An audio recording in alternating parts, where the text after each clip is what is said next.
At the family dinner, my mother-in-law Grace smirked. Too bad Marianne can't seem to hold down a real job like the rest of us. My husband Marco laughed. Maybe she should stop pretending to be a businesswoman. Everyone joined in the laughter. I just smiled, stood up and placed a folder on the table. Since we're discussing my career, let me show you exactly what kind of businesswoman I really am. The room went dead silent as Marco's face drained of all color. The autumn evening air carried the scent of roasted turkey and simmering cranberry sauce through the Blackstone family estate. Before we jump back in, tell us where you're tuning in from, and if this story touches you, make sure you're subscribed, because tomorrow I've saved something extra special for you. A sprawling colonial mansion that had housed 4 generations of successful attorneys and judges. Crystal chandeliers cast warm light over mahogany furniture that cost more than most people's cars, and oil paintings of stern-faced ancestors gazed down from walls lined with first-edition law books. This was old money, established power, and generational prestige, everything I had married into 3 years ago when I said yes to Marco Blackstone. Tonight was supposed to be special. Not just another monthly family dinner, but a celebration of Marco's recent promotion to senior partner at his father's prestigious law firm Blackstone & Associates. I had spent 2 weeks planning every detail, coordinating with their housekeeper Mrs. Helena to ensure the meal would be perfect. The imported wine from Marco's favorite vineyard in Tuscany, the hand-selected flowers arranged in grandmother Blackstone's antique vases, even the playlist of classical music that his mother Grace preferred during formal dinner. I'd driven to 3 different specialty stores to find the exact herbs for the turkey rub that had been passed down through Marco's family for generations. Every napkin was pressed to perfection, every piece of silverware polished until it gleamed. The dining room looked like something from Architectural Digest, which was exactly what I'd been aiming for. After 3 years of marriage, I was still desperately trying to prove I belonged in this world of inherited wealth and social expectation. The guest list read like a who's who of the city's legal elite. Marco's parents, Judge Anthony Blackstone and his wife Grace, a woman who sat on the boards of 3 major charities and had never worked a day in her life. His younger sister Emmy, fresh from her Harvard law degree and already making waves at the district attorney's office. His older brother Seth, a federal prosecutor who'd never met a conversation he couldn't turn into a lecture about constitutional law. Their spouses, all carefully selected from the same social circle, all speaking the same language of private schools and country club memberships. And then there was Marianne Foster, now Marianne Blackstone, the girl from the middle-class suburb who'd met Marco during his brief rebellious phase in graduate school. The one who didn't come with a trust fund or a family name that opened doors. The one who'd been working various jobs since college, trying to build something of my own while navigating the treacherous waters of upper-class expectation. Grace Blackstone had never quite forgiven her son for marrying beneath his station, though she was far too sophisticated to say so directly. Instead, she deployed a more subtle arsenal of condescension and passive aggression, each comment carefully crafted to remind me that I would always be an outsider looking in. "Marianne, dear," she would say with that perfectly practiced smile, "it's so charming how you insist on working these little jobs, like playing house, isn't it?" The little jobs she referred to with such dismissive affection were my attempts to build a consulting business. For the past 2 years I'd been helping small companies streamline their operations and improve their efficiency. It wasn't glamorous work, and it certainly didn't come with the prestige of a law degree from an Ivy League school.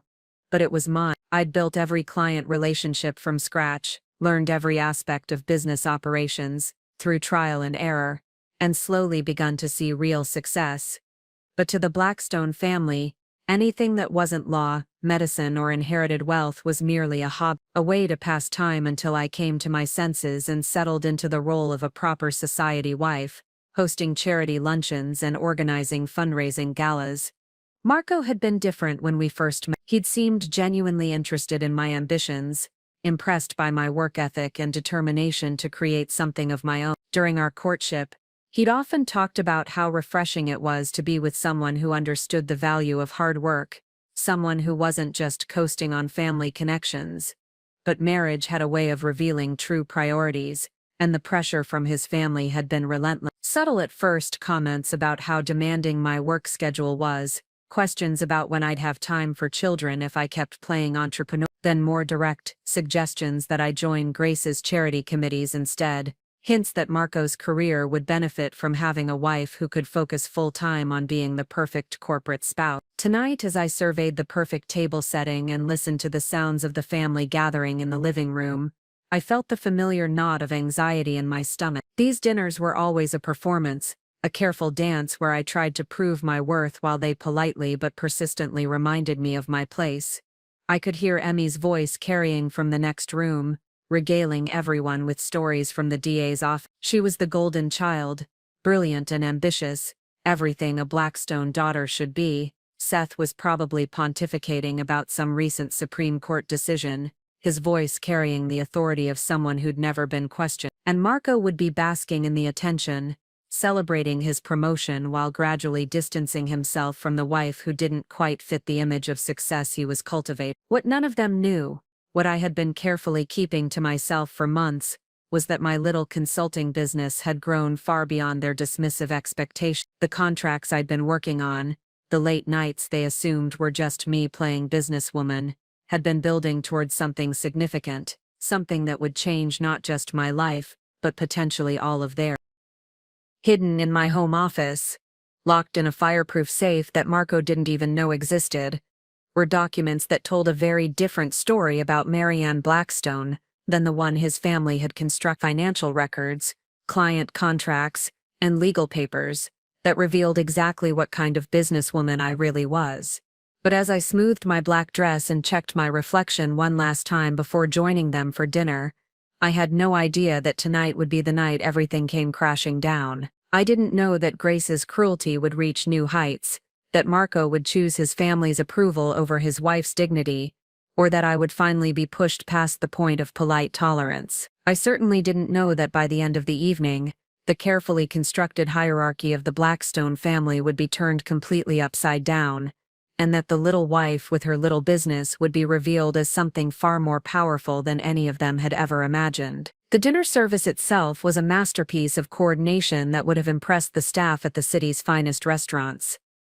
I had worked with Miss Led for weeks to perfect the timing, ensuring that each course would be served at precisely the right temperature and at exactly the right moment. The appetizer course featured delicate crab cakes with a remoulade sauce made from scratch, paired with a crisp Sauvignon Blanc that Anthony had brought up from the wine cellar, a bottle that cost more than most people's monthly rent. As the family took their seats around the enormous dining table, I felt the familiar flutter of nervous energy that accompanied these gatherings. The seating arrangement alone had required careful consideration. Grace, of course, took her position at the head of the table opposite her husband, a queen surveying her domain. Marco sat to her right, in the place of honor befitting the evening's guest of honor. Emmy was positioned where she could easily dominate the conversation, while Seth and his wife Harriet flanked the other side of the table. I had been assigned the seat furthest from Grace, next to Marco, but clearly marking my position as the most junior member of the family hierarchy. It was a subtle but unmistakable reminder of where I stood in the Blackstone pecking order, and I was certain Grace had orchestrated it deliberately. The conversation began, as it always did, with updates on various professional achievements and social obligation. Anthony regaled the table with stories from his recent conference of federal judges, his voice carrying the authority of someone accustomed to having his every word treated as wisdom. Emmy shared news of a high-profile case she was prosecuting, her Harvard education evident in every precisely chosen word and legal reference. Seth, not to be outdone by his younger sister, launched into a detailed analysis of recent Supreme Court decisions that might affect his upcoming federal cases. His wife Harriet, a pediatric surgeon at the city's most prestigious hospital, contributed stories from her practice that somehow managed to sound both compassionate and supremely accomplished. And then there was Marco, practically glowing with pride as he described his new role as senior partner. The family hung on his every word as he outlined his plans for expanding the firm's corporate division, bringing in higher-profile clients, and cementing the Blackstone name as the most respected legal brand in the state. Throughout these performances of success and status, preparing and narrating this story took us a lot of time, so if you are enjoying it, subscribe to our channel. It means a lot to us. Now back to the story. I sat quietly, offering appropriate congratulations and asking the right question. I had learned over 3 years of marriage that these dinners were not conversations but rather presentations, each family member taking their turn to demonstrate their worthiness of the Blackstone name. When attention occasionally turned to me, the questions were always the same. "How's your little business going, dear?" Or "Still enjoying your consulting work?" The words were polite enough, but the underlying message was clear. What I did was inconsequential, a hobby to fill time until I embraced my true role as Marco's supporting cast member. What they didn't know, what I had been carefully concealing for months, was that my little business had grown exponentially beyond anything they could imagine. While they saw me leaving the house for what they assumed were small-time meetings with struggling local companies, I was actually building relationships with major corporations across the region. The late nights they attributed to my stubborn refusal to accept help were actually spent finalizing contracts worth hundreds of thousands of dollars. The phone calls I took in my home office, the ones that made Grace roll her eyes and sigh about my inability to disconnect from work, were negotiations with Fortune 500 companies, seeking my expertise in operational efficiency. For 6 months, I had been secretly developing a revolutionary software system that could streamline corporate operations in ways that traditional consulting had never achieved. The prototype had been tested by 3 major companies, and the results had been so impressive that I was fielding calls from competitors trying to poach me before my system even launched officially. But I had said nothing to Marco or his family. Part of it was self-protection. I had learned that sharing my successes with the Blackstones only resulted in them finding ways to diminish or dismiss my achievements. But another part of it was strategic. I was building something that would make it impossible for them to continue treating me as the charity case who had somehow tricked their golden boy into marriage. As I watched them perform their evening ritual of intellectual superiority and professional one-upmanship, I felt a mixture of anticipation and sadness. These people had welcomed me into their family, but only on the condition that I remain forever grateful and forever less. They had given me their name, their social connections, and access to their rarefied world, but they had never given me their respect. Tonight I had planned to finally share my news. The contracts were signed, the software was ready for launch, and the financial projections were beyond anything I had dared to hope for when I started this journey. I had imagined Marco's proud smile when he learned that his wife wasn't just surviving in the business world, but actually thriving beyond his family's wildest expectations. I had pictured Grace's surprise, hopefully followed by a genuine acknowledgement of my capabilities. I had even allowed myself to hope that this might be the night when I finally stopped being the outsider and became a true member of the family. But as the evening progressed and the familiar patterns of condescension and casual dismissal continued, I began to realize that my hopes had been naive. The Blackstones weren't interested in seeing me succeed. They were invested in maintaining the hierarchy that kept them comfortable and superior. The revelation, when it came, would not be the celebration I had imagined. Instead, it would become something far more dramatic and permanently life-changing than any of us could have predicted. The transformation in Grace's demeanor was subtle at first, like the way storm clouds gather on a distant horizon before unleashing their fury. Throughout the appetizer course, she had maintained her practiced veneer of polite interest, asking the appropriate questions and making the expected comments. But I had been watching her carefully for 3 years, and I could read the signs that others missed. The slight tightening around her eyes when someone praised my cooking. The way her smile never quite reached her pupils when she looked in my direction. Grace Blackstone was a woman who had built her entire identity around being the undisputed matriarch of a successful legal dynasty. At 62, she possessed the kind of refined beauty that money could buy and maintain. Perfectly styled silver hair that cost more than most people's monthly salary. Flawless skin maintained by the city's most exclusive dermatologist, and a wardrobe that spoke of generations of wealth and impeccable taste. But beneath the polished exterior was a woman who had never forgiven fate for giving her what she considered an unsuitable daughter-in-law. Grace had spent Marco's entire adult life carefully curating a list of potential wives, daughters of judges, heiresses to old money families, women from their social circle who understood without explanation what it meant to be a Blackstone bride. And then Marco had brought home me. A girl from a suburban middle-class family where my father fixed cars for a living and my mother taught elementary school. A girl who shopped at department stores instead of boutiques, who had never set foot in a country club until I started dating her son, who had the audacity to want a career instead of simply basking in the reflected glory of the Blackstone name. The first crack in Grace's facade appeared during the main course, when Anthony made an offhand comment about how impressed he was with the meal's coordination. "Marianne has quite a talent for organization," he said, reaching for another helping of the herb-crusted lamb. "This rivals anything we've had at the country club." For a brief moment, I felt a surge of hope. Perhaps tonight would be different. Perhaps Grace would finally acknowledge that I brought value to their family beyond simply being Marco's wife. But Grace's response was swift and cutting. "Oh, Anthony, you're so sweet," she said with a laugh that sounded like crystal breaking. "Though I suppose when you have nothing but time on your hands, it's easier to focus on domestic pursuits." The comment hung in the air like smoke from a fire that had just been lit. Nothing but time on your hands. The implication was clear. I was unemployed, idle, a woman of leisure who could afford to spend weeks planning dinner parties because I had no real responsibilities or meaningful work to occupy my time. Emmy, sensing the shift in her mother's mood, decided to pile on. "Speaking of careers," she said, her voice carrying the particular brand of condescension that only a Harvard law graduate could perfect.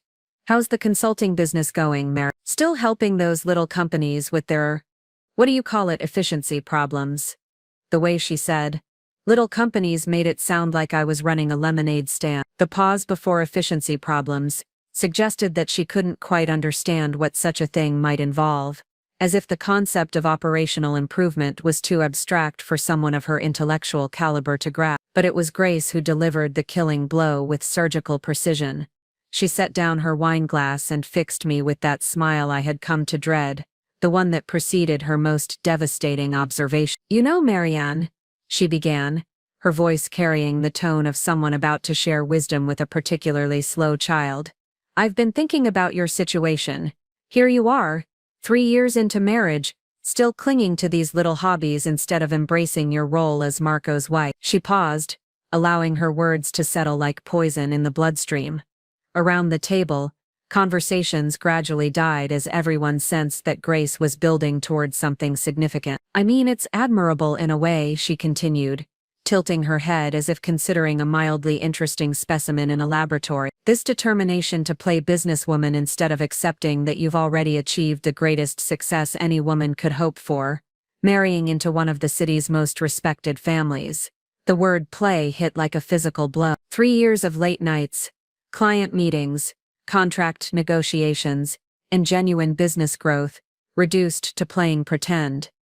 My software development, my Fortune 500 clients, my revolutionary efficiency algorithms, all of it dismissed as make-believe. "Grace," Anthony began, clearly uncomfortable with his wife's increasingly cruel tone, but she held up a perfectly manicured hand to silence him. "No, Anthony, this needs to be said. Someone has to help Marianne understand reality." Her eyes never left my face as she spoke, studying my reaction like a scientist observing a test subject. "These little consulting jobs, this stubborn insistence on having a career," she made air quotes around the word, "it's really just a way of avoiding the responsibilities that come with being part of this family." Seth shifted uncomfortably in his chair, while Harriet suddenly became fascinated with her dinner plate. Even Emmy looked slightly taken aback by her mother's direct assault, but Grace was just getting started. "The truth is, dear," she said, her voice dripping with false sympathy, "you're holding Marco back.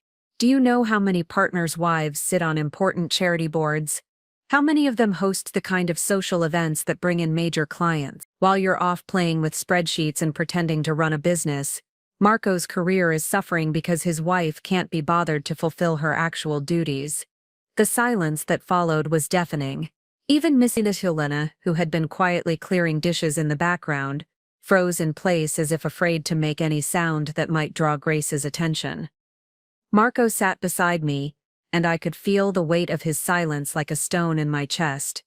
This was his moment. This was when my husband should defend me, should tell his mother that her attack was inappropriate and cruel, should stand up for the woman he had promised to honor and protect. Instead, I watched his Adam's apple bob as he swallowed hard, his eyes fixed on his wine glass, as if it contained the answers to the universe. The man who could argue complex legal cases in front of federal judges was apparently struck mute when faced with defending his wife against his mother's cruelty. Grace smiled, recognizing victory in her son's silence. She had successfully reminded everyone at the table of the hierarchy, re-established the boundaries, and put the upstart daughter-in-law firmly back in her place. What she didn't know was that she had just lit the fuse on a bomb that would destroy everything she thought she understood about power, success, and exactly who held the real authority in this family. The moment stretched like a taut wire about to snap. Grace's words hung in the air between us, waiting for anyone to respond. My heart hammered against my ribs as I turned to look at Marco, my husband, my supposed partner in life, the man who had sworn before God and witnesses to stand by me through everything. Marco Blackstone had never looked more like his mother's son than he did in that moment. The same patrician features, the same calculated expression, the same cold assessment of social advantage that I had somehow convinced myself he didn't possess. 3 years of marriage, and I was finally seeing him clearly. He cleared his throat, a nervous sound that I recognized as his tell when he was about to say something he knew would hurt me. In courtrooms, that little throat clearing meant he was about to deliver a blow that would devastate the opposing counsel's case. At home, it meant I was about to discover another way that I had failed to meet the Blackstone family standard. "You know," he said, his voice carrying that careful, measured tone he used when he wanted to sound reasonable while saying something completely unreasonable. "Mother does have a point, Marianne." The betrayal was immediate and complete, not because of what he said, but because of what he chose not to say. He didn't defend me. He didn't defend my work. He didn't tell his mother that her attack was inappropriate, cruel, or completely out of line. Instead, he joined her. Marco continued, warming to his theme as he saw the approval in his mother's eyes. "We've been married 3 years now, and you're still acting like you're single, still prioritizing these consulting projects over our family obligations. Family obligation. As if my crime was refusing to become a decorative accessory to his legal career." "Marco," I said quietly, my voice steady despite the earthquake happening inside my chest. "What exactly are you saying?" He looked directly at me for the first time since Grace's assault began, and I saw something in his eyes that made my blood run cold. It wasn't anger or frustration or even disappointment. It was embarrassment. He was embarrassed by me. "I'm saying that maybe it's time to be realistic about your priorities," he said, and there was a note of condescension in his voice that I had never heard directed at me before. "You're a Blackstone now. That comes with certain expectations, certain responsibility. And frankly, this stubborn insistence on playing entrepreneur is starting to reflect poorly on the family." Playing entrepreneur. He had used almost the exact same phrase as his mother. Either he had been discussing my situation with Grace behind my back, or the family's disdain for my work was so unanimous that they all instinctively reached for the same dismissive language. Emmy leaned forward, clearly emboldened by her brother's betrayal. "Plus, Marianne, it's not like your little business is actually successful," she said with the casual cruelty that seemed to run in the Blackstone bloodline.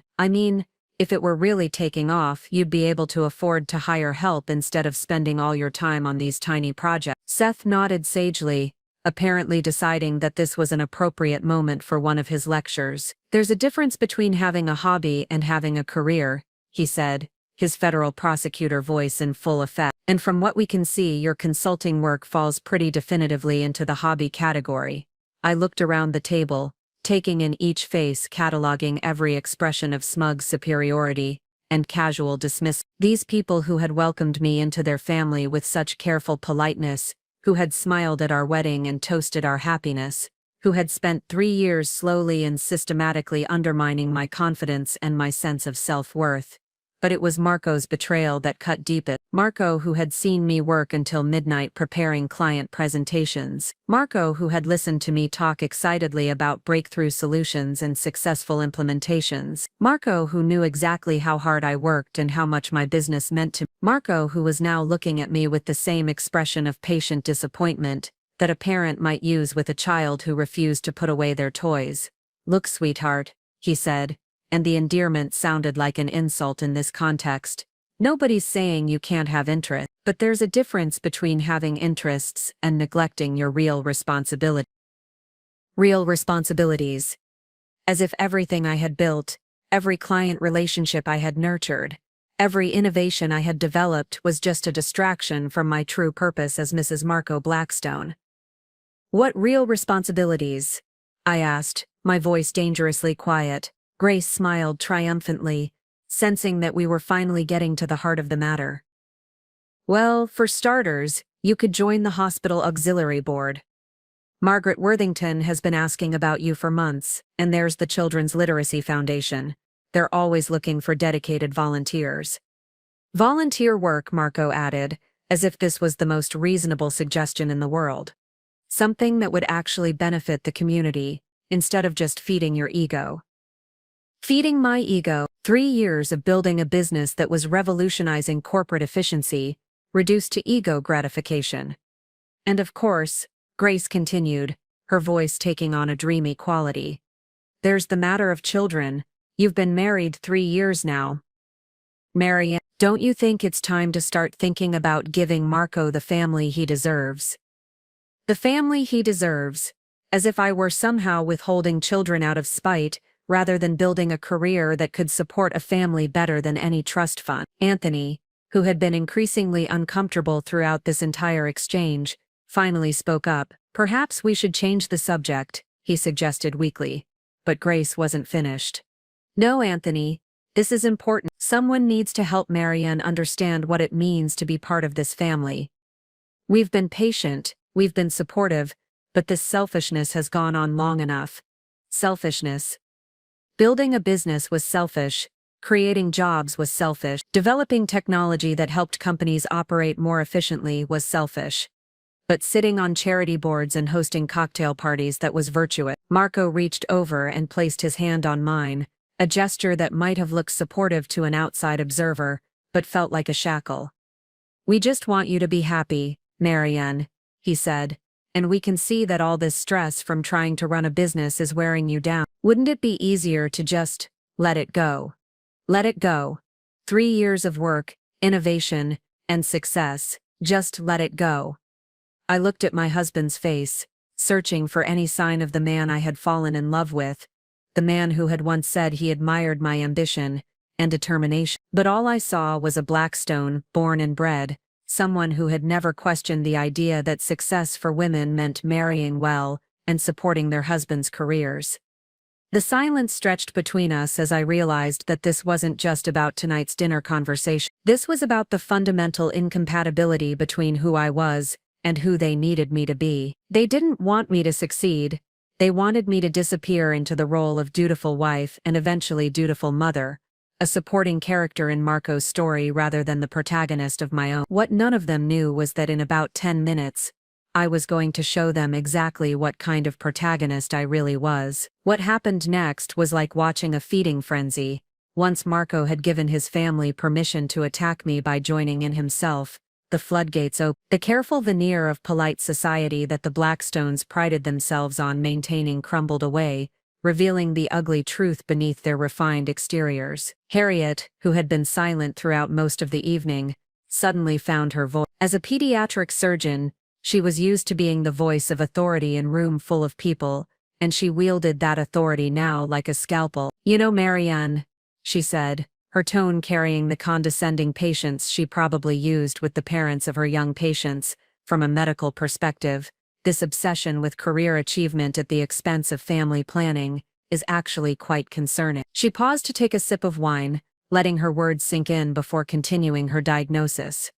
Women who delay childbearing for career reasons often struggle with fertility issues later, and the stress of trying to manage a business, especially one that's clearly not generating significant income, can be incredibly damaging to reproductive health.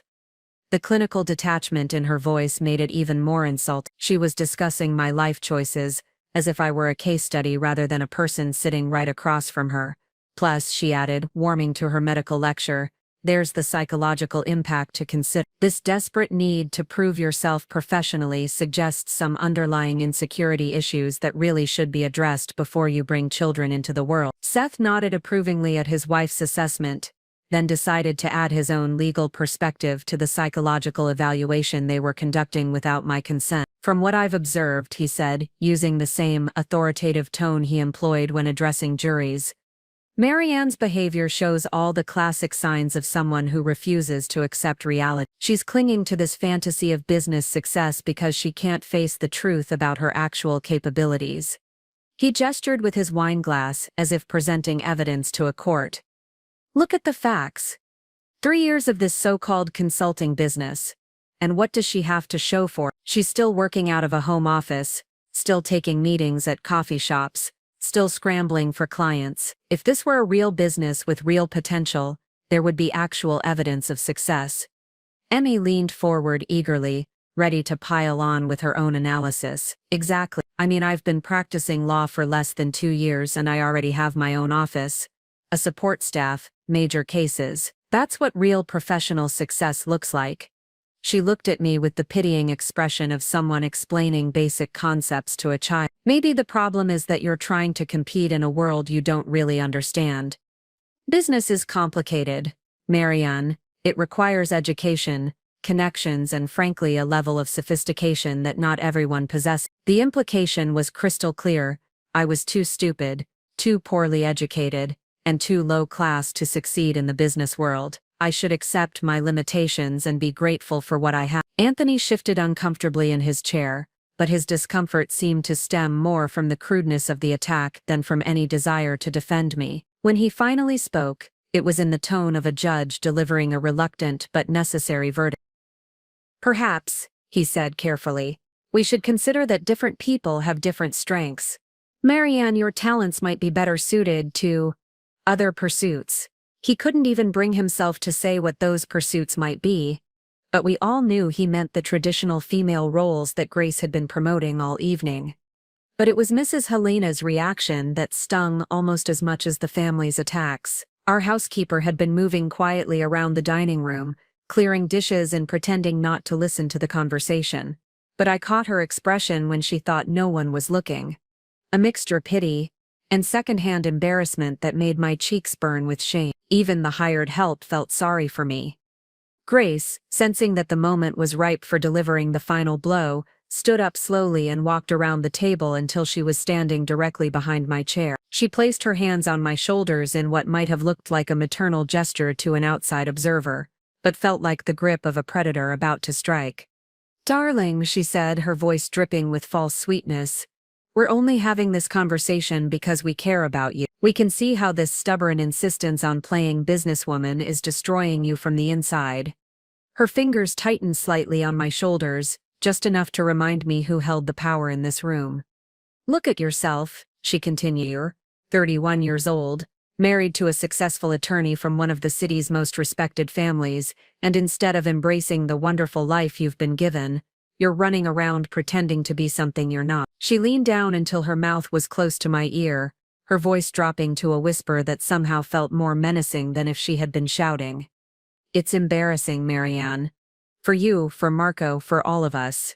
People are starting to talk. They're wondering why Marco's wife needs to work, whether the family is having financial problems, whether you're perhaps not quite as stable as we thought when we welcomed you into this family.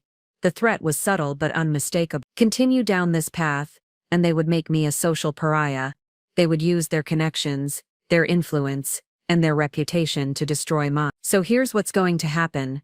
Grace, straightening up and returning to her seat with the satisfied air of someone who had just solved a complex problem. You're going to wind down this little consulting hobby of yours. You're going to join the hospital auxiliary board like a proper partner's wife. And you're going to start thinking seriously about starting a family. She smiled at me across the table, the same smile she might have used when discussing the weather or complimenting someone's dress. Because the alternative, she said, her voice light and conversational, is that you'll find yourself very lonely indeed. And I think we both know that a woman like you can't afford to be lonely. The room fell silent except for the ticking of the grandfather clock in the hallway. Everyone was looking at me, waiting for my response, waiting to see if I would accept their verdict and submit to their will.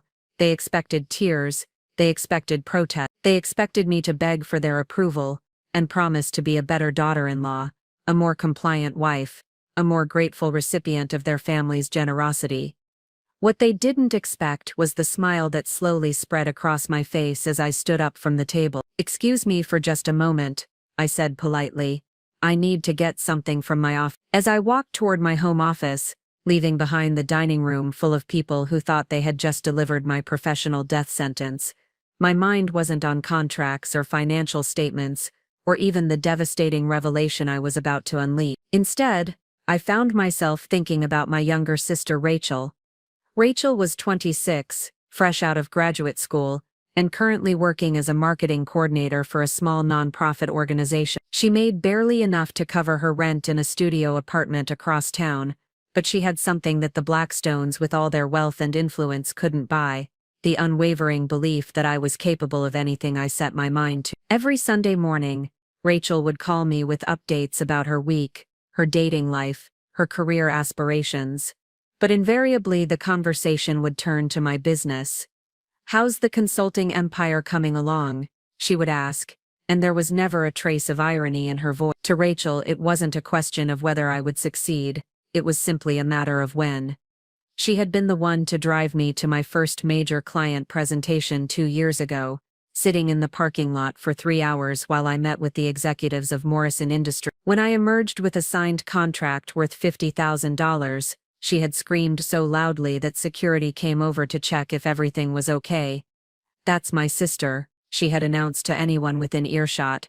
"She just landed her biggest client ever." Rachel didn't care that I worked from a home office, or that I sometimes took meetings at coffee shops. She saw potential where others saw limitation, vision where others saw foolishness. When Grace made her cutting remarks about my little hobbies, when Marco joined in with his talk about playing entrepreneur, when the entire family dismissed 3 years of genuine achievement as childish make-believe, they weren't just attacking me. They were attacking the future that Rachel believed in so completely. They were dismissing the dreams that my little sister talked about with such pride to her friends and coworkers. They were diminishing something that represented hope and possibility, and the belief that hard work could actually lead somewhere meaningful. But Rachel wasn't the only innocent victim of tonight's assault. As I unlocked my office door and stepped into the space that had become my sanctuary over the past 3 years, I thought about my clients, real companies with real problems that I had helped solve with real solutions. There was Jennifer Martinez, the owner of a small logistics company, who had been on the verge of bankruptcy when she hired me 18 months ago. Together we had streamlined her operations, reduced her overhead by 30%, and increased her efficiency to the point where she was now considering expanding to a second location. "You saved my business," she had told me just last month, tears in her eyes as she handed me a bonus check. "More than that, you saved my employees' jobs. You saved their families." There was David Park, the CEO of a mid-sized manufacturing firm, who had been hemorrhaging money due to outdated processes and communication breakdown. The software system I had developed specifically for his company had revolutionized their operations, increasing productivity by 40%, while simultaneously improving worker satisfaction. "I've never seen anything like it," he had said during our last quarterly review. "You didn't just fix our problems, you transformed our entire corporate culture." These weren't the little companies with efficiency problems that Emmy had dismissed so casually. These were businesses that employed hundreds of people, supported families, contributed to the local economy. When the Blackstones mocked my work, they were mocking the livelihoods of people they had never met and would never care about. But perhaps the most innocent victim of all was the version of myself that had walked into this marriage 3 years ago, full of hope and determination to prove that love could bridge any gap between social classes. The young woman who had believed that if she just worked hard enough, achieved enough, contributed enough to the family's success, she would eventually earn their respect and acceptance. That woman had spent countless hours perfecting dinner menus and studying wine pairings, not because she enjoyed domestic arts, but because she thought it would help her fit in. She had attended charity galas and country club events, smiling through conversations about people and places she had never heard of, because she wanted to be the kind of wife that Marco could be proud of. She had absorbed Grace's subtle criticisms and Marco's gentle suggestions for improvement, because she believed that their guidance came from a place of love rather than control. She had internalized their dismissive comments about her career because she trusted that they had her best interests at heart. Tonight, in that dining room, I had watched that hopeful, trusting version of myself die a slow and painful death. The woman who had desperately wanted to belong, who had been willing to shrink herself to fit into their predetermined mold, who had mistaken tolerance for acceptance, she was gone. In her place stood someone harder, clearer, and infinitely more dangerous. Someone who understood that respect could not be earned through submission, that love without equality was just another form of ownership, and that sometimes the most loving thing you could do was refuse to accept treatment that diminished your worth. As I opened the safe and pulled out the folder that would change everything, I thought about all the innocent victims of the Blackstone's cruelty. Rachel, who believed in me, my clients, who depended on me, the woman I used to be, who had trusted that they were about to learn that some victims fight back. Standing in my office, holding the folder that contained my professional vindication, I was suddenly flooded with memories of all the subtle ways the Blackstones had been undermining me from the very beginning. Tonight's dinner wasn't an isolated incident. It was the culmination of a systematic campaign of psychological warfare that had been waged against me for 3 years. I remembered my first major client presentation, the one with Morrison Industries. I had spent weeks preparing, researching every aspect of their business model, developing a comprehensive proposal that would revolutionize their supply chain management. The night before the presentation, I had been practicing my pitch in the living room when Marco walked in. "Still working on that little project?" he had asked, settling into his leather armchair with a glass of bourbon. The word little had stung, but I had dismissed it as casual conversation. "It's actually a pretty significant opportunity," I had replied, continuing to organize my presentation materials. "If this goes well, it could lead to contracts worth hundreds of thousands of dollars." Marco had chuckled, that same condescending sound I would hear again tonight at dinner. "Sweetheart, don't you think you're getting a bit ahead of yourself? These big companies have entire departments of consultants. What makes you think they need advice from someone working out of a home office?" Even then, before I had proven myself, before I had built my reputation, he was planting seeds of doubt, making me question my own capabilities, my own worth, my own potential for success. When I had landed that Morrison contract, $50,000 for the initial phase with potential for expansion, I had rushed home to share the news with my husband. I had expected celebration, pride, maybe even an apology for his earlier doubt. Instead, Marco had listened to my excited recap with the patient expression of someone humoring a child's fantasy. "That's nice, honey," he had said, "though I hope you read the contract carefully. Sometimes these smaller agreements have clauses that can be problematic." Smaller agreement, $50,000 dismissed as small change by a man whose family had never known what it meant to work for anything. The pattern had continued through every success, every milestone, every achievement. When I had developed my first proprietary software system, Marco had suggested I might be overcomplicating things. When I had been featured in a local business journal as one of the rising entrepreneurs to watch, he had mentioned that the publication was more of a local newsletter. Grace had been even more subtle in her sabotage. Her comments always came wrapped in concern, delivered with the kind of maternal authority that made them difficult to challenge directly. "Darling, you look so tired lately," she would say during family dinner. "All this stress from your little business ventures. I worry that you're pushing yourself too hard for something that may not even work out." Or "I was talking to Margaret Worthington at the club, and she mentioned seeing you at that coffee shop on 5th Street, taking meetings. She was concerned that you might be having financial difficulties." I assured her that wasn't the case, but perhaps you should consider meeting clients somewhere more appropriate. The message was always the same. My work was embarrassing. My success was temporary.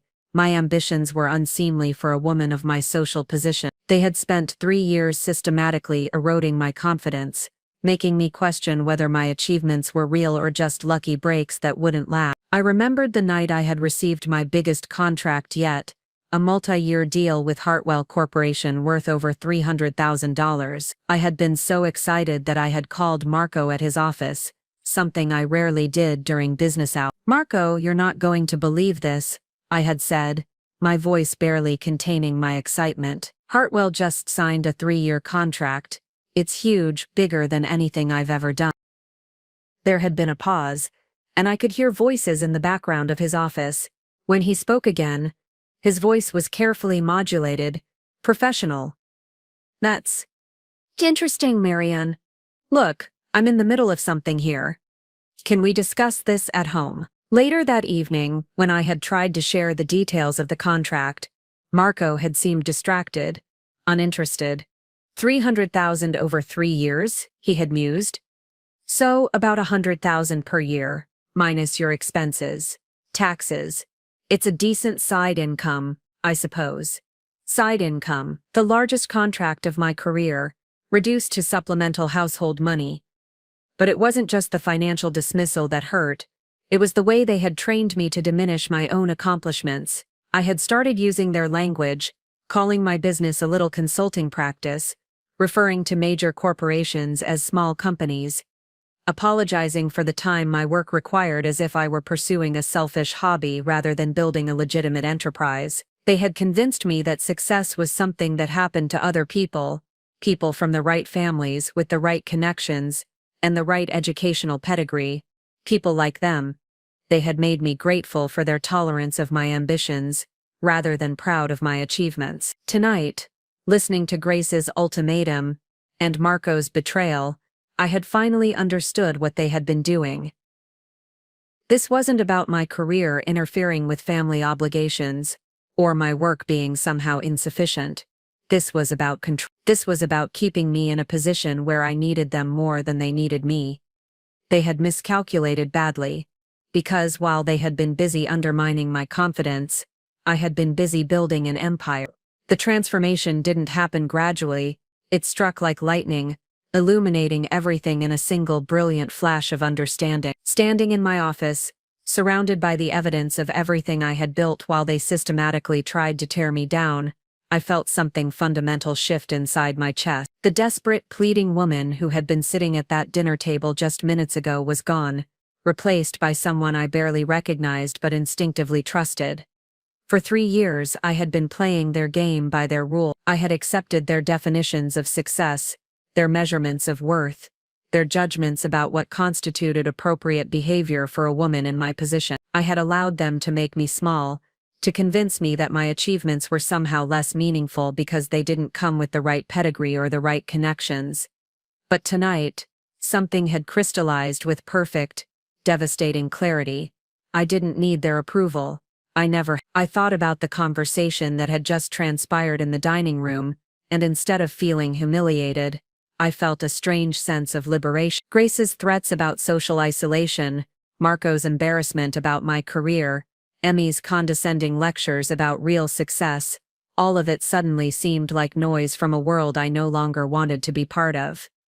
They had revealed themselves completely tonight, stripped away the polite veneer and shown me exactly who they were when they thought I had no power to fight back. They were bullies, plain and simple, sophisticated, well-educated, socially prominent bullies, but bullies nonetheless, and I was done being their victim. The folder in my hands felt heavier than it should have, weighted with the power to obliterate every assumption they had made about me. But more than that, it represented something they could never understand, the satisfaction of earning something through merit rather than inheritance, the pride of building something from nothing, the quiet confidence that comes from knowing your success is entirely your own. I had been hiding my achievements out of some misguided desire to fit into their world, to make them comfortable with my success by making it seem smaller than it was. I had been protecting their egos at the expense of my own truth.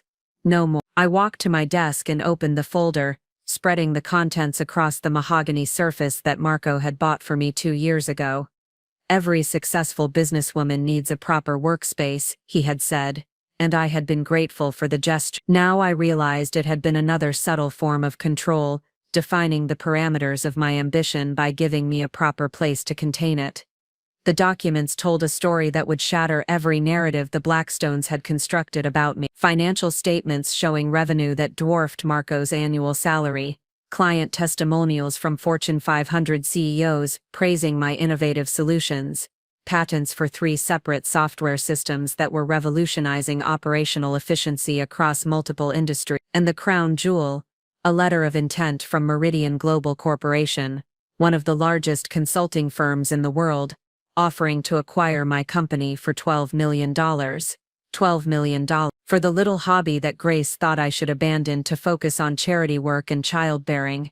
I had been sitting on this offer for 2 weeks, uncertain about whether to accept it. The money was life-changing, but the company I had built felt like more than just a financial asset. It was proof of my own capabilities, validation of everything I had worked for.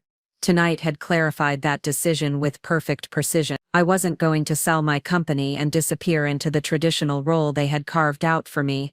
I was going to use it as a weapon. The clarity was intoxicating. For months I had been second-guessing myself, wondering if maybe they were right, maybe I was being selfish or unrealistic or somehow inadequate. I had internalized their doubts until they became my own, constantly questioning whether my success was real or just a series of lucky breaks. But standing in my office, looking at the concrete evidence of what I had accomplished, I understood that their opinion was not just wrong, it was irrelevant. They could dismiss me, mock me, threaten to isolate me socially, and none of it mattered because I had something they would never have: the knowledge that I had earned my place in the world, through my own effort. They had inherited their status, their wealth, their sense of superiority. Everything they were had been handed to them by previous generations of Blackstones, who had accumulated power and prestige. They had never built anything, never created anything, never proven themselves capable of succeeding without the safety net of family money and connections. I had started with nothing and built an empire. And tonight, I was going to show them exactly what that empire looked like. The woman who walked back toward that dining room was not the same one who had left it 10 minutes earlier. She moved with the confidence of someone who had just remembered her own power, the calm assurance of someone who held all the cards and was finally ready to play them. They thought they had cornered me, forced me to choose between their approval and my ambitions. They had no idea that I was about to present them with a third option, accepting that they had drastically underestimated the wrong woman. The decision to keep my true success hidden from the Blackstones hadn't been made overnight. It had evolved gradually, born from a combination of self-preservation and strategic thinking that I hadn't even fully recognized until tonight. As I carefully selected which documents to bring back to the dining room, I found myself remembering the exact moment when secrecy had transformed from protection into preparation. It had been 6 months ago, during a family barbecue at Anthony and Grace's estate. I had just signed the Hartwell Corporation contract, my biggest deal to date, and I was practically vibrating with excitement. The contract represented not just financial success, but validation that my innovative approach to operational efficiency was genuinely revolutionary. I had planned to share the news during dinner, imagining Marco's pride and perhaps even Grace's grudging acknowledgement that my work had value. But as I listened to the family's conversation that afternoon, something had stopped me cold. Emmy had been regaling everyone with stories about her latest case, a high-profile prosecution that had landed her on the front page of the legal section. The family hung on every word, asking detailed questions, offering congratulations, treating her success as a family victory. Then Seth had shared news about a federal appointment he was being considered for, and again the response was immediate and enthusiastic. Phone calls were made to celebrate, connections were discussed, strategies were planned to ensure his selection. When the conversation had turned to me, the tone had shifted completely. "And how's Marianne's little consulting business?" Grace had asked, the question delivered with the same energy one might use to inquire about a child's finger paint. I had started to mention the Hartwell deal, but something in their expressions, polite tolerance, mixed with barely concealed impatience, had made me scale back my announcement. "Oh, it's going well," I had said instead. "Just signed a new client yesterday." "That's nice, dear. Grace had responded, already turning her attention back to Seth's career prospects. That night, lying in bed next to Marco, I had made a decision that would prove to be the most strategic choice of my life. I would stop sharing my victories with people who were determined to diminish them. Instead, I would build my empire in silence, accumulating power and proof until the moment when revelation would have maximum impact. The next morning, I had opened a separate bank account that Marco didn't know about, not because I was planning to leave him, at least, not consciously, but because I needed a space where my success could exist without their commentary, their analysis, their subtle but persistent attempts to make it smaller than it was. I had started meeting with clients at my office across town, a professional space I had rented using the false name Marianne Foster Consulting rather than Blackstone Consulting. When Marco asked about my meetings, I mentioned coffee shops and home visits, allowing him to maintain his image of me as someone playing at business, rather than someone dominating it. The patents I had filed were registered under my maiden name. The industry awards I had won were displayed in my private office, not our home. The speaking engagements at major conferences were scheduled for days when Marco would be out of town, traveling for his own work. Piece by piece, I had constructed a parallel professional life that existed entirely outside the Blackstone sphere of influence, not because I was ashamed of my success, but because I had learned that sharing it with them was like feeding flowers to people who only saw weeds. The Meridian Global acquisition offer had been the culmination of this strategy. When their CEO, Patricia Daniels, had called me directly to discuss purchasing my company, I had been sitting in my secret office, surrounded by evidence of achievements that my own family had never even heard about. "Mrs. Foster," she had said, even she knew me by my professional name rather than my married one, "what you've built is extraordinary. Our analysis shows that your efficiency algorithms could revolutionize how Fortune 500 companies approach operational management. We're prepared to offer $12 million for complete acquisition, with an additional 5-year consulting contract that would net you another $8 million.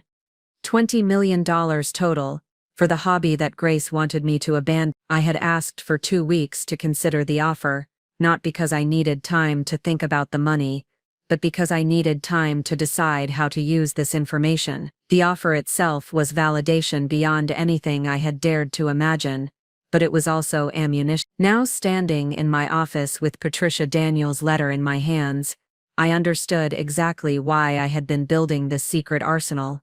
Not for the money, though that was certainly life-changing, not even for the professional recognition, though that was deeply satisfying. I had been building it for this moment. For the night when the Blackstones would finally reveal themselves completely, when they would push me past the breaking point and force me to choose between their approval and my self-respect. They had given me an ultimatum: abandon my career, or face social isolation.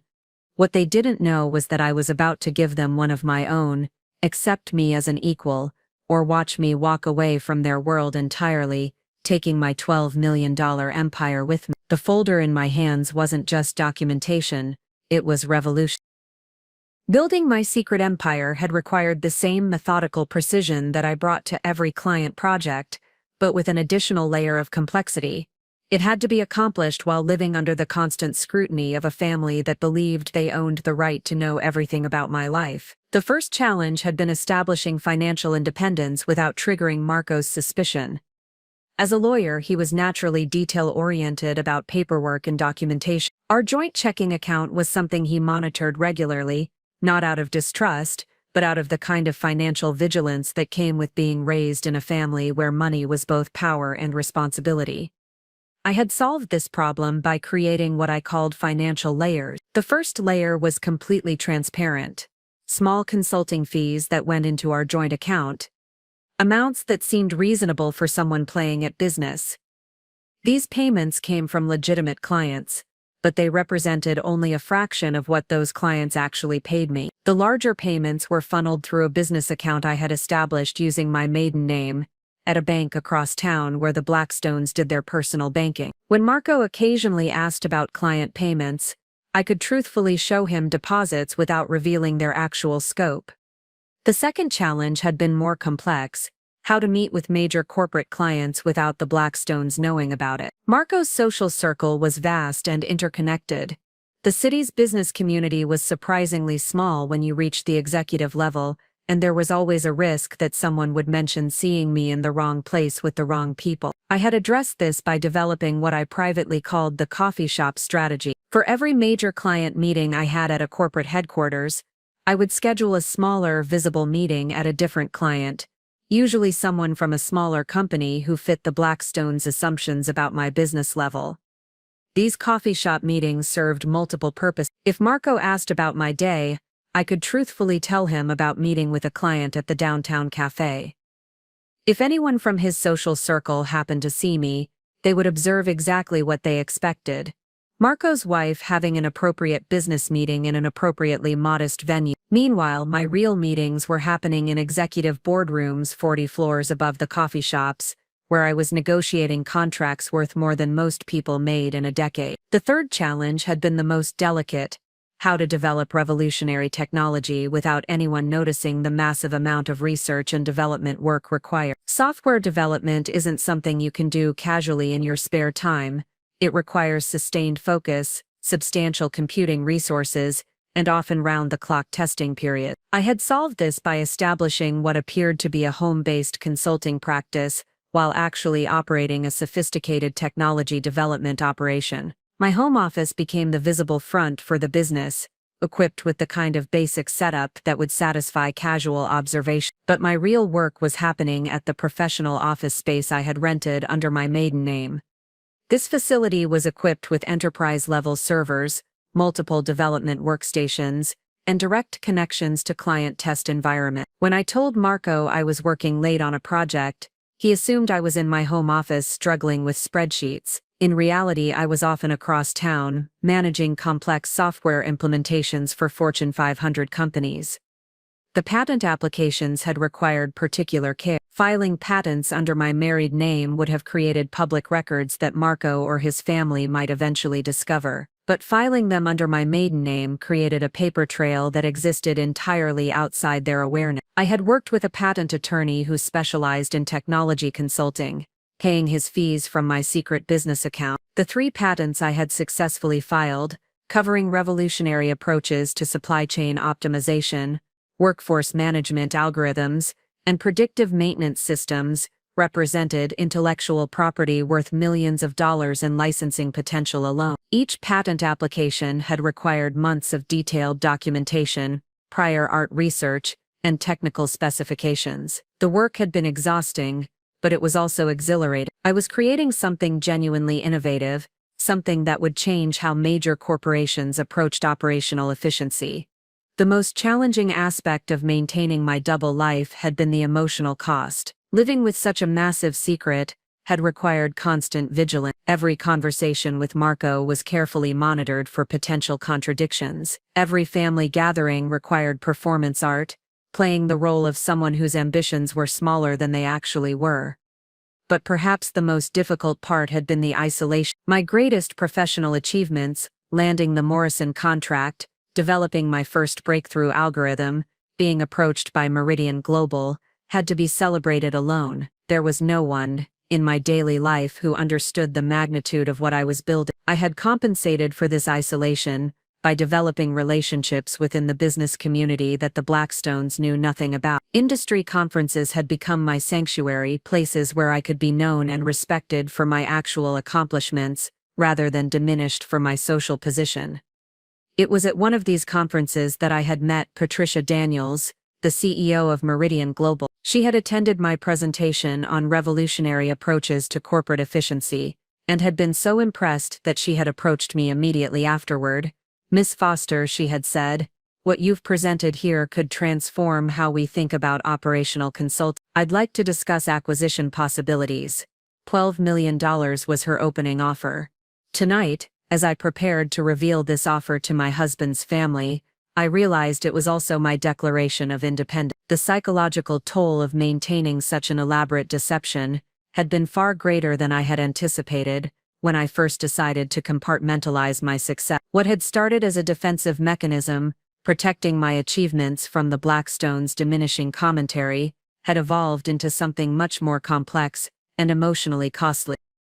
Every morning for the past 6 months, I had woken up next to a man who believed he knew everything about my life, while I carried secrets that would fundamentally alter his understanding of who I was. The weight of that deception had become a physical presence in our bedroom, an invisible barrier that made even casual intimacy feel like performance art.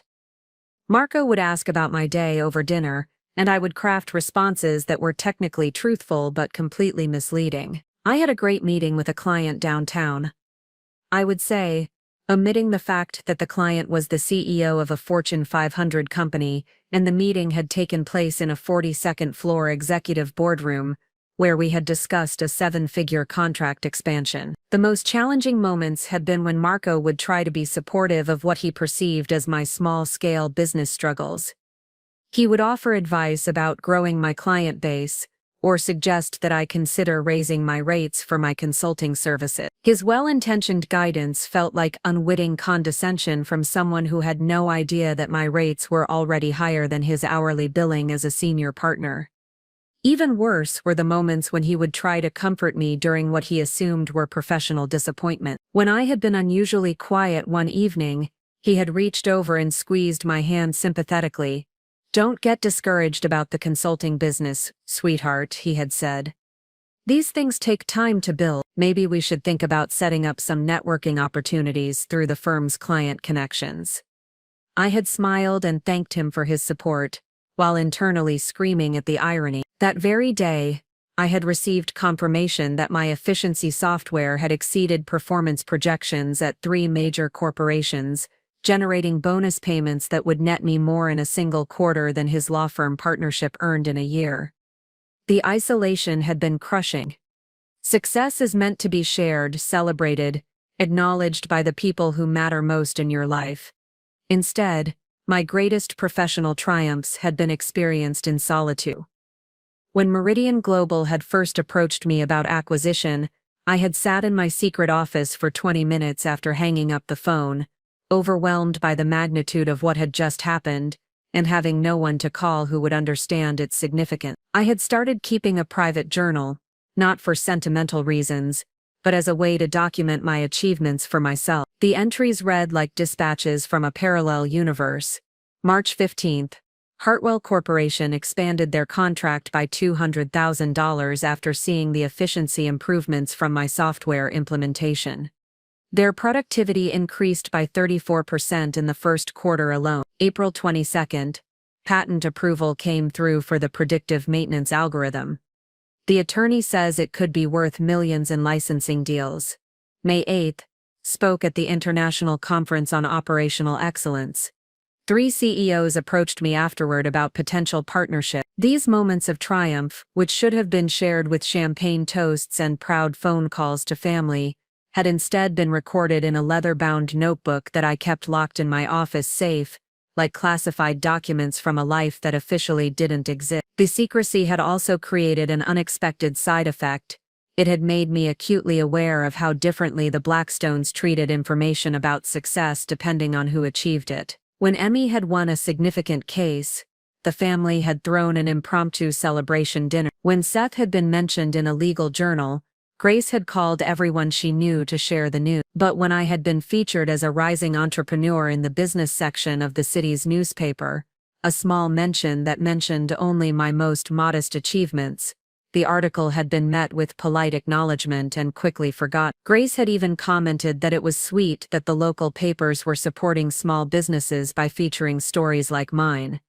The cognitive dissonance had been staggering. I was living a double life where my public persona was systematically diminished while my private reality was expanding beyond anything I had imagined possible. The woman the Blackstones saw at family dinners was a carefully constructed character, someone whose ambitions and achievements had been scaled down to match their expectations. Meanwhile, the real me was attending board meetings, negotiating multi-million-dollar deals and being courted by some of the most powerful consulting firms in the world. I had become 2 completely different people, and the effort required to maintain that separation had been exhausting. But tonight, as I stood in my office holding the folder that would bridge those 2 worlds, I realized that the emotional cost had been worth it. The months of secrecy hadn't just protected my achievements from their dismissal, they had also protected my confidence from their systematic undermining.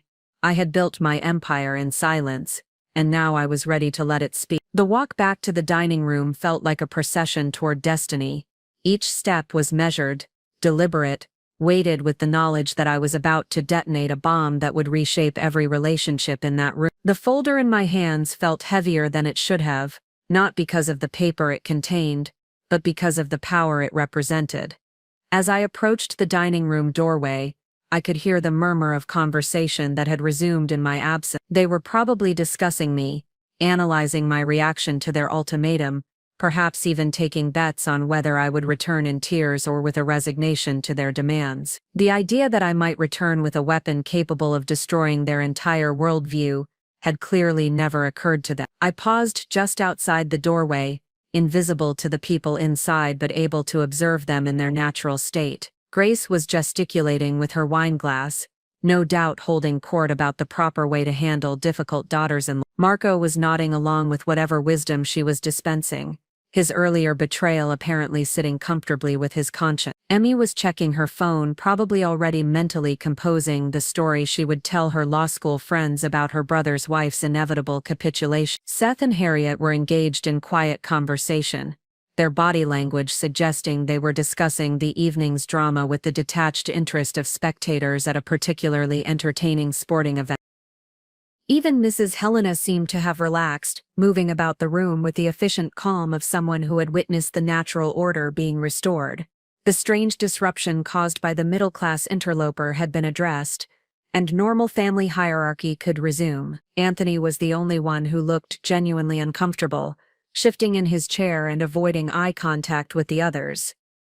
Of all the people in that room, he was the only one who seemed to understand that what had just transpired was fundamentally wrong, regardless of its social necessity. I took a deep breath and stepped into the doorway, my entrance causing an immediate shift in the room's energy. Conversations stopped mid-sentence. Glasses paused halfway to lips. Even the grandfather clock seemed to tick more quietly, as if the house itself was holding its breath. "I'm sorry to have kept you waiting," I said, my voice carrying a calmness that surprised even me. "I wanted to make sure I brought the right documentation." I moved to my seat at the table with the unhurried grace of someone who held all the cards and was finally ready to play them. The folder remained closed in my hands, its contents a mystery that was clearly making several people nervous. Grace recovered first, her social training kicking in to smooth over the awkwardness. "Of course, dear," she said with forced brightness. "We were just discussing the upcoming charity gala. I do hope you'll consider joining the planning committee once you've sorted out your priorities." The presumption in her voice was staggering. She was already planning my post-surrender social rehabilitation, mapping out the charity work that would replace my discredited business ambition. "Actually," I said, setting the folder on the table directly in front of me, "I wanted to address some misconceptions that seem to have developed about my work." Marco shifted uncomfortably in his chair. "Marianne, I really think we should discuss this privately." "No," I interrupted, my voice carrying an authority that made him actually flinch. "You decided to make this a public conversation when you joined your family in mocking my career, so we'll finish it publicly." The silence that followed was electric with tension. Emmy's phone had disappeared, and she was leaning forward with the predatory attention of someone sensing blood in the water. Seth had abandoned his wine entirely, his prosecutor instincts alerting him that he was about to witness either a spectacular confession or an equally spectacular defense. Grace's smile had become fixed and artificial, like a mask that was slipping but couldn't be removed. "Darling, I think you may be overreacting to what was just friendly family conversation." "Friendly?" I repeated, opening the folder with deliberate precision. "Is that what we're calling it when you threaten to socially isolate me if I don't abandon my career? When you publicly humiliate me for having ambitions beyond hosting charity luncheons?" My fingers traced the edge of the first document, and I could see several pairs of eyes trying to read the text from across the table. The letterhead was visible but not decipherable from their distance, which was exactly what I wanted. "You've all spent the evening explaining to me what real success looks like," I continued, my voice growing stronger with each word. "You've made it very clear that my little consulting business is an embarrassment to this family's reputation. I looked around the table, making eye contact with each person in turn. So I think it's time you learned exactly what kind of businesswoman you've been trying to silence. The folder lay open before me like a promise of revelation, and for the first time in 3 years of marriage, I had the Blackstone family's complete and undivided attention. I lifted the first document from the folder with the careful precision of someone handling explosive material. The Meridian Global letterhead was now clearly visible to everyone at the table, its corporate logo and official formatting immediately recognizable to anyone familiar with the business world. "This," I said, holding the letter so that everyone could see it clearly, "is a formal acquisition offer from Meridian Global Corporation." The reaction was immediate and electric. Seth's wine glass froze halfway to his lip. Emmy's eyes widened with the kind of shock that comes from having your fundamental assumptions about reality suddenly challenged. Even Grace's practiced composure cracked, her mouth falling slightly open as she processed what I had just said. But it was Marco's reaction that cut deepest. His face went through a series of expressions: confusion, disbelief, and then something that looked dangerously close to fear. This was not the woman he had married, not the struggling entrepreneur he had been condescendingly supporting, not the amateur businesswoman who needed his family's guidance to understand her place in the world. "Meridian Global," I continued, my voice carrying across the silent room like a bell, "has offered to purchase my consulting company for $12 million. The silence that followed was so complete that I could hear the ice settling in Anthony's whiskey glass 3 seats away. Grace's hand trembled slightly as she set down her wine, the crystal making a tiny chiming sound against the mahogany table that seemed unnaturally loud. $12 million, I repeated, letting the number hang in the air like smoke from a fire that had just consumed everything they thought they knew about me. "For the little hobby that you've all been so concerned about." Emmy was the first to find her voice, though it came out as barely more than a whisper. That's not possible. Meridian Global is one of the largest consulting firms in the world. They don't acquire small business." I smiled, and for the first time all evening, it was a genuine expression of satisfaction rather than social politeness. "You're absolutely right, Emmy. They don't acquire small businesses. They acquire revolutionary companies that are disrupting their industry." I pulled out the next document, a financial statement that showed revenue figures that dwarfed anything the Blackstones had imagined possible. "These are my earnings for the past 18 months. As you can see, my little consulting practice has generated over $2 million in revenue." The numbers on the page seemed to glow under the chandelier light, each figure a devastating blow to the narrative they had constructed about my inadequacy. Marco leaned forward, squinting at the document as if he could somehow make the numbers smaller, through sheer force of will. "This has to be some kind of mistake," Grace said, her voice lacking its usual authority. $2 million? From a home-based business?" "Oh, I'm sorry," I said with mock concern. "Did I forget to mention that I don't actually work from home? I have a fully equipped office facility across town, complete with enterprise-level servers and direct connections to Fortune 500 client networks." I watched the blood drain from Marco's face as he realized the implications. Every late night I had supposedly spent working from my home office, every small client meeting I had mentioned over dinner, every casual reference to my modest business operations, all of it had been a carefully constructed fiction designed to protect my success from their systematic demolition. "You lied to us," he said, his voice hollow with shock and something that might have been hurt. "No," I corrected, my voice sharp enough to cut glass. "I protected my achievements from people who were determined to diminish them. There's a difference." I pulled out the patent documentation, the pages bearing official government seals and technical specifications that clearly demonstrated the sophisticated nature of my work. "These are the 3 patents I hold for revolutionary approaches to operational efficiency. According to my intellectual property attorney, they're worth an estimated $5 million in licensing potential alone." Seth's prosecutor training seemed to kick in, his mind automatically trying to find flaws in the evidence before him. "Even if this is all legitimate," he said carefully, "it doesn't change the fact that you've been deceiving your own family for months." "My own family?" I repeated, looking around the table at the faces that had spent the evening systematically tearing down my confidence and threatening my independence. Is that what we're calling people who mock your achievements, dismiss your ambitions, and demand that you abandon your career to fit their social expectations? The truth was spreading across the table like spilled wine, staining everything it touched. The documents I continued to produce painted a picture of success so far beyond their assumptions that they seemed to be struggling with the basic mechanics of processing the information. Client testimonials from CEOs of major corporations, industry awards for innovation, speaking engagements at international conferences, each piece of evidence was another nail in the coffin of their condescending certainty about my limitations. "You've all spent 3 years treating me like a charity case," I said, my voice rising with years of accumulated frustration, like some unfortunate social obligation that Marco had imposed on the family. "Well, here's the truth you've been so determined to avoid.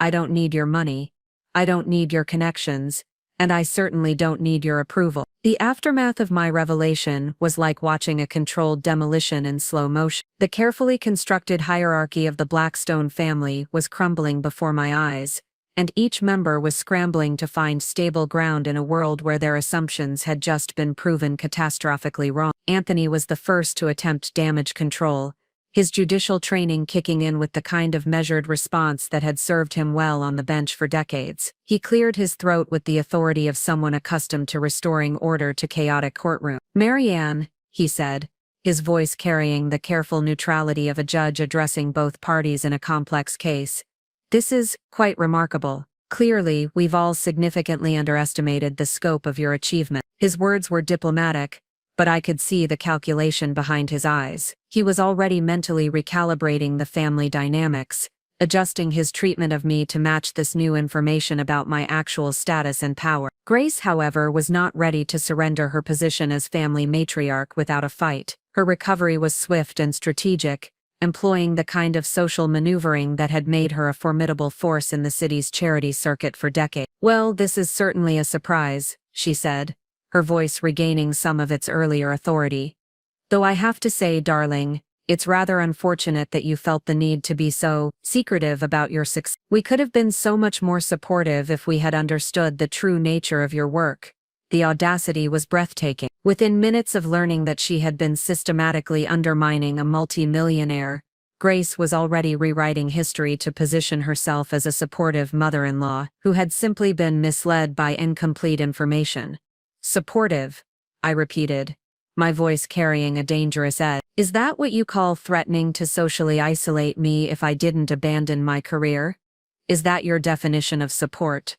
Grace's smile never wavered, but I caught the flash of calculation in her eyes. "I think there may have been some miscommunication about our concern. We were simply worried about the stress you seemed to be under, trying to manage what we thought was a struggling small business."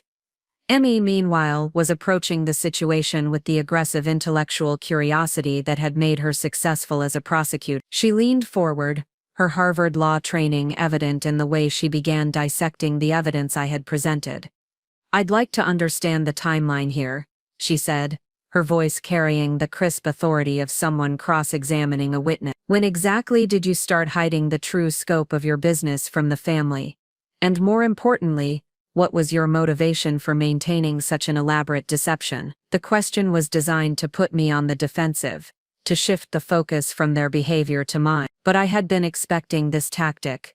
"My motivation," I said calmly, "was protecting my achievements from exactly the kind of systematic dismissal I experienced tonight. Every time I shared good news about my business, it was minimized, questioned, or dismissed as unrealistic ambition." Seth joined his sister's interrogation, his federal prosecutor instincts apparently unable to resist the opportunity to probe what he clearly saw as suspicious behavior. "But surely you understand how this looks," he said, gesturing toward the document spread across the table. "You've been living a double life for months, maybe years.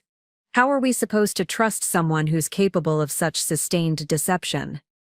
The irony was staggering. The same people who had spent the evening systematically humiliating me were now positioning themselves as the victims of my dishonesty. Marco, who had been silent since learning about the acquisition offer, finally found his voice. His words came out in a rush, as if he had been rehearsing them while processing the implications of what I had revealed. "Marianne, honey, I know things got a little heated tonight, but we can work through this," he said, reaching across the table toward my hand.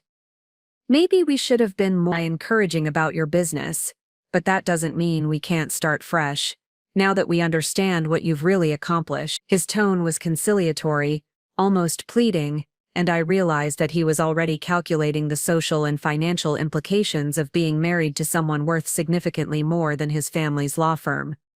But it was Harriet who delivered the most sophisticated attempt at reconciliation. As a surgeon, she was accustomed to making quick decisions under pressure, and her medical training had taught her the importance of addressing problems directly. "You know, Marianne," she said thoughtfully, "this actually explains a lot about some of the tension we've all been feeling. If you'd been carrying the stress of building such a significant business while feeling like you couldn't share your successes with your family, that must have been incredibly isolating." She paused, allowing her words to sink in before continuing. "Perhaps we can all agree that better communication might have prevented tonight's misunderstandings." The word misunderstandings was particularly galling, as if 3 years of condescension and tonight's systematic humiliation could be dismissed as simple communication failure. I looked around the table at these people who were now scrambling to reposition themselves as supportive family members who had simply been operating with incomplete information.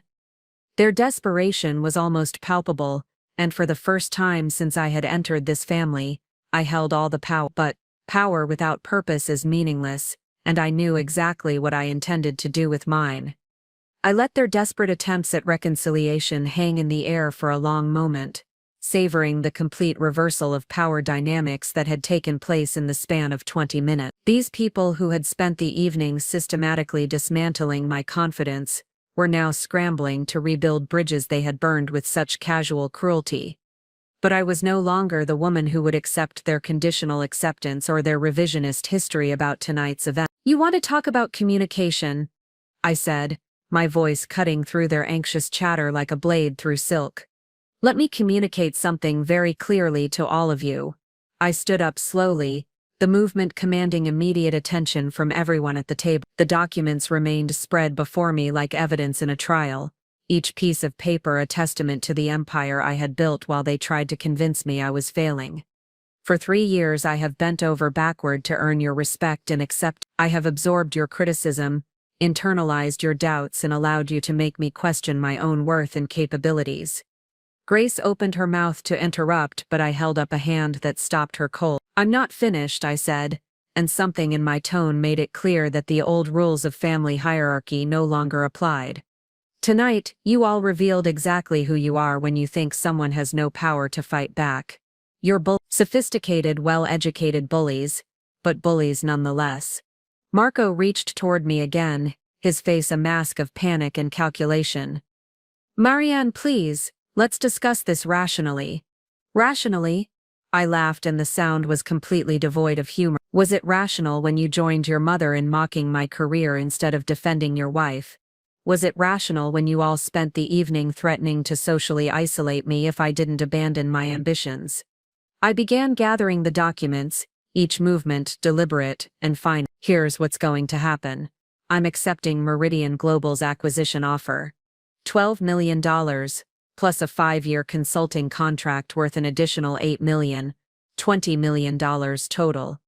The numbers hit the room like physical blows. Even Anthony, who had been trying to maintain judicial neutrality, looked stunned by the sheer magnitude of what I was walking away with. "Marianne," Grace said, her voice taking on the pleading tone of someone who had just realized they had catastrophically miscalculated, "surely we can work through this as a family." "There's no need for such drastic family," I interrupted, looking around the table at faces that had shown me nothing but condescension and cruelty. "You've made it very clear that I'm not family. I'm an inconvenience, a social obligation, a charity case that Marco imposed on all of you." I turned to face Marco directly, this man who had promised to honor and protect me but had thrown me to the wolves the moment it became socially convenient. "You have a choice to make, Marco," I said, my voice carrying the calm authority of someone who no longer needed anything from him. You can continue to be the kind of man who joins in when his family attacks his wife, or you can decide to be something better. But I'm not waiting around to find out which version of yourself you choose. Emmy, clearly struggling with the legal implications of what was unfolding, leaned forward with the desperate intensity of someone trying to salvage a losing case. You can't just walk away from a marriage because of one difficult conversation, she said. There are legal considerations, financial entanglements. Actually, I said with a smile that was all sharp edges. I can. The prenup that your family insisted I sign, the one that was supposed to protect the Blackstone assets from my gold-digging tendencies. It works both ways. My business assets are completely separate from any marital property claim. I could see Seth doing the mental calculations, his prosecutor's mind working through the implications of a prenup that had been designed to protect the family from me, but now protected my much larger fortune from them. Plus, I continued, given that my company was built entirely through my own efforts using my own resources and operated under my maiden name, there's absolutely no basis for any community property claims. The legal reality of the situation was sinking in. Not only had they systematically humiliated someone with significantly more wealth than their entire family, but they had no legal recourse to claim any portion of that wealth. Grace made one final desperate attempt to regain control of the situation. Darling, you're upset, and rightfully so. But making permanent decisions based on one evening's misunderstanding. Misunderstanding, I repeated, tasting the word like something bitter. 3 years of condescension was a misunderstanding. Tonight's ultimatum was a misunderstanding. Your threats to socially isolate me were misunderstandings. I closed the folder with a sound that seemed to echo through the silent room, like a gavel falling. Let me be absolutely clear about the new rules, I said, my voice carrying across the dining room with crystalline precision. I don't need your money, your connections, or your social approval. I am independently wealthy, professionally successful, and personally done with all of you. The silence that followed was profound and complete. For the first time in the history of the Blackstone family, someone had rejected them entirely, walked away from their world with more power and resources than they possessed themselves. The woman who begged for your acceptance is gone, I said, heading toward the door. In her place is someone who knows her worth and won't settle for anything less than she deserves. The weeks that followed that dinner were a masterclass in how quickly life can change when you stop seeking approval from people who were never going to give it to you. Moving out of the Blackstone mansion had taken exactly 1 day. A testament to how little I had actually accumulated during 3 years of trying to fit into a world that had never wanted me. My real life, it turned out, had been waiting for me in the secret office across town that none of them had ever seen. The space that had once felt like a hideout now became my headquarters, the command center for a business empire that was about to expand in ways I had never imagined possible. The Meridian Global acquisition moved forward with remarkable speed. Patricia Daniels had been impressed not just by my technology, but by my strategic thinking and business acumen. During our final negotiation meeting, she had made an observation that crystallized everything I had been feeling. You know, Marianne, she had said, reviewing the acquisition documents in the conference room overlooking the city, most entrepreneurs struggle with the transition from small business to major corporation. But you've been operating at enterprise level while maintaining the agility of a startup. That's extraordinarily rare. I had smiled at the compliment, realizing that this was the first time in years that someone had praised my business skills without qualifying it with surprise or condescension. Patricia didn't care about my background or my social connections. She cared about results, innovation, and the bottom line. It was refreshing to be valued for what I actually brought to the table. The financial independence that came with the acquisition was life-changing, but not in the way I had expected. It wasn't about the luxury or the security, though both were certainly welcome. It was about the freedom to make choices based on what I wanted rather than what I needed or what others expected of me. I had purchased a sleek downtown condominium with floor-to-ceiling windows that offered a panoramic view of the city. The space was modern, efficient, and entirely mine. No family heirlooms to work around, no social expectations to fulfill, no inherited furniture that carried the weight of generations of Blackstone judgment. But the most significant change wasn't external. It was internal. The woman who had once apologized for taking up space at family dinners had been replaced by someone who commanded boardrooms with quiet confidence. The transformation wasn't sudden. It was more like finally allowing my true self to emerge after years of suppression. My first major decision as Meridian Global's newest senior consultant had been to establish a mentorship program for women entrepreneurs. I understood better than most how isolating it could be to build something significant while surrounded by people who were invested in keeping you small. The program launched with a $500,000 endowment from my personal funds, and the response had been overwhelming. Within a month, I was working with 12 women who were building revolutionary businesses in everything from biotech to sustainable manufacturing. Watching their progress reminded me daily of why I had fought so hard to protect my own success. These women were brilliant, innovative, and determined, but they were also navigating the same subtle undermining that I had experienced. The difference was that now they had support from someone who understood their struggle and had the resources to actually help.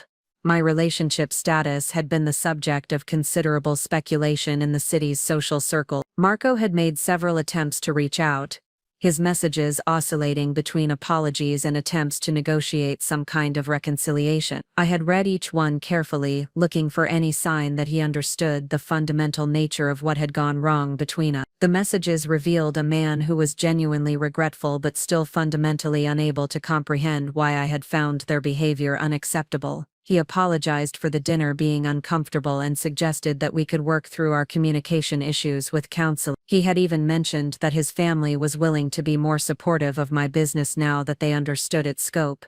But nowhere in his carefully crafted emails did he acknowledge that the problem wasn't communication. It was he couldn't see that their willingness to support my business now that it was financially successful only proved how conditional their acceptance had always been. I had responded to his final message with a single paragraph that laid out the situation with legal precision. Marco, I appreciate your apologies, but I think you misunderstand the nature of what happened that evening. The issue wasn't that your family didn't know about my success, it was that they felt entitled to mock and belittle what they thought was my failure. Their current willingness to accept me is based entirely on my net worth, which proves that their previous rejection was based on their perception of my lack of value. I cannot build a life with someone who sees my worth as conditional on external validation. The divorce papers had been filed under my maiden name, processed through an attorney who specialized in high net worth separations. The prenup that the Blackstones had insisted upon worked exactly as they had intended, protecting my business assets completely while ensuring a clean break with no ongoing financial entanglements. For the first time in my adult life, I was answerable only to myself, and the freedom was intoxicating. 1 year after that transformative dinner, I stood in the penthouse conference room of Meridian Global's headquarters, looking out at a city that had once felt like a maze designed to keep me lost. Now it spread before me like a map of possibilities, each building representing potential partnerships, new ventures and opportunities that I was finally free to pursue on my own terms. The woman reflected in the floor-to-ceiling windows bore little resemblance to the one who had once desperately arranged dinner parties to win the approval of people who were never going to give it. This version of myself wore confidence like a perfectly tailored suit, carried authority without apology, and commanded respect through competence rather than pleading for it through compliance. The mentorship program had evolved beyond anything I had initially envisioned. What started as support for 12 women entrepreneurs had grown into a foundation that provided funding, resources, and strategic guidance to over 200 female-founded businesses across the country. The ripple effect was extraordinary. Each successful business created jobs, generated innovation, and proved that women could build empires when given the tools and support they deserved. My sister Rachel had become the foundation's director of operations, her nonprofit experience and unwavering belief in ambitious women making her perfect for the role. Watching her flourish in a position where her talents were not just recognized but celebrated reminded me daily of why I had fought so hard to escape a world that demanded I diminish myself to fit their expectation. The social circles that had once seemed so important now felt like distant memories from someone else's life. The charity galas, country club events, and carefully orchestrated dinner parties that Grace had insisted were essential to my happiness had been replaced by industry conferences, innovation summits, and boardroom meetings where my voice carried weight because of what I knew rather than who I was married to. Patricia Daniels had become more than a business partner. She had become a friend and mentor who understood the unique challenges of building something significant in a world that often preferred women to remain decorative rather than powerful. Our monthly strategy sessions had evolved into genuine conversations about leadership, innovation, and the responsibility that came with success. You know, she had said during our most recent meeting, when I first approached you about the acquisition, I was impressed by your technology. But watching you build the foundation and expand your influence, that's when I realized we hadn't just acquired a company, we'd gained a visionary. The Blackstone family had faded into irrelevance with surprising speed. Occasionally I would hear updates through mutual acquaintances. Marco had been dating someone from their social circle, a young attorney whose family had the right connections and appropriate expectations. Grace continued to hold court at charity events, no doubt weaving stories about her son's unfortunate first marriage to explain away my conspicuous absence from their world. Emmy had apparently made partner at her firm ahead of schedule, while Seth had received the federal appointment he had been pursuing. Their successes felt distant and unimportant, like news from a country I had once visited but no longer remembered clearly. The most telling development had come 6 months earlier, when Anthony had reached out through intermediaries to see if I might be interested in consulting on a major case involving corporate efficiency standards. The irony was exquisite. The family that had dismissed my expertise was now hoping to benefit from it professionally. I had declined politely but firmly, not out of spite but because I had more important work to do with people who had never questioned my capability. My personal life had found its own rhythm, built around genuine connections rather than social obligation. The women in my mentorship program had become a chosen family of sorts. Brilliant and driven individuals who understood the cost of building something meaningful while surrounded by people invested in your failure. There was someone new in my life. Elena Rodriguez, a biotech entrepreneur whose revolutionary cancer treatment research was being funded through my foundation. Our relationship had developed naturally from professional respect to personal connection, built on the kind of mutual admiration that had been completely absent from my marriage to Marco. Elena understood ambition because she supported my work because she valued its impact, not because it reflected well on her social status. When she looked at me, she saw a partner and an equal, not a social project that needed improvement or management. The 3-year anniversary of that dinner approached without fanfare or reflection on my part. I had moved so far beyond the woman who had sat at that table, desperate for acceptance from people who would never give it, that the memory felt like something from a movie I had watched long ago. But sometimes when I was working late in my office overlooking the city, I would remember the moment when I had stood up from that dining room table and walked toward the truth that would set me free. That moment had changed everything. Not just my circumstances, but my understanding of my own worth.